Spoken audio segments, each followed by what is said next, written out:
Welcome back. This is part 2 of the review of DAC output voltage versus headphone sensitivity and headphone amp gain and volume setting.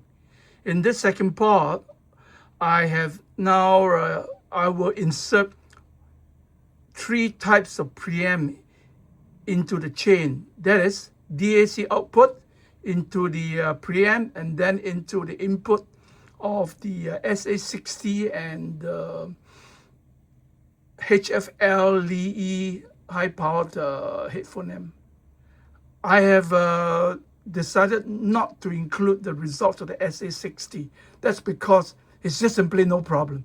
The SA60 is only 2.4 watts, so each of the headphones will run pretty well using the RCA connection from the Gustad A26.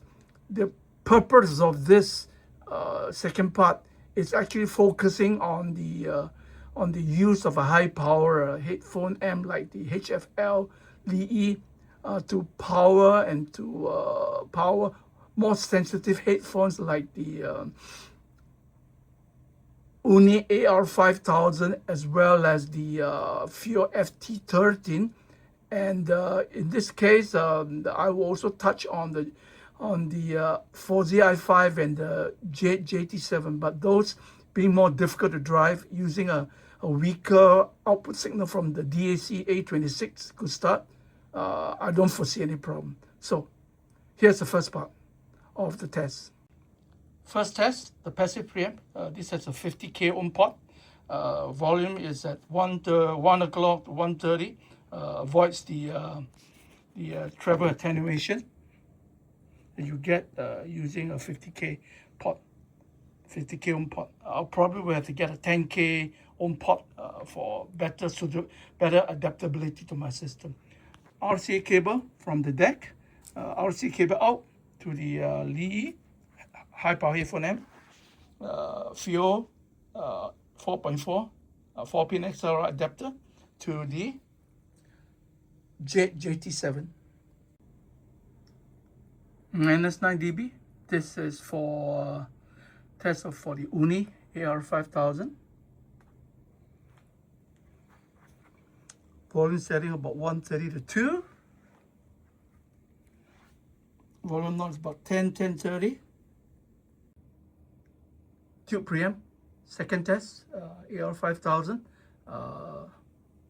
The tube preamp volume is about 11, and the headphone amp is about 10.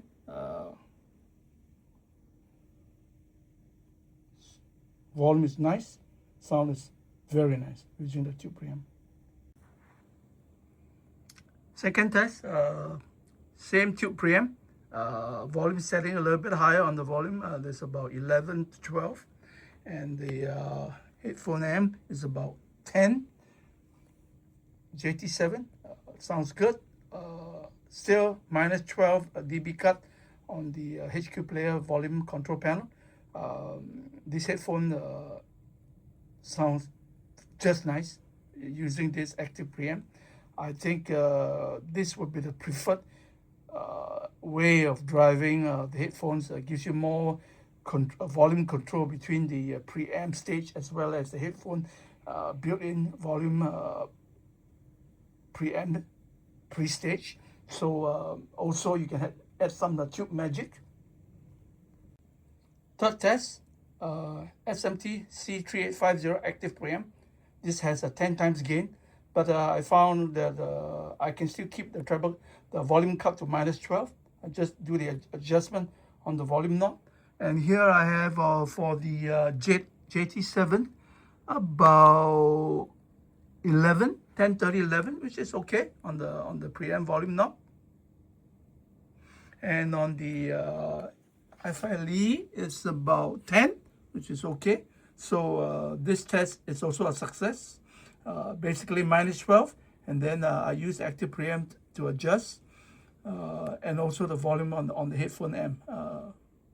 Really flexible. This is the last test using the AUNE AR5000 and the SMT C3850 active preamp. 10 times gain on the preamp. I find that I have to cut the volume output to minus 18 dB. Even then, on the volume knob for the on the active preamp, I can only get about 930. On the headphone amp, it's about 930 to 10, so that's all right.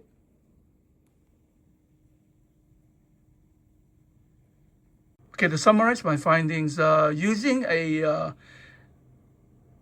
passive preamp, you don't get the absolute best sound quality, but of course it's totally silent, and you can adjust the volume as though there is there's no limitation to how you can set the volume, but it's not my preferred solution. The tube preamp adds the tube magic, being 6 to 7 times gain, so it gives much more usable volume and gain settings for a range of headphones from the AUNE AR5000 to the JADE JT7.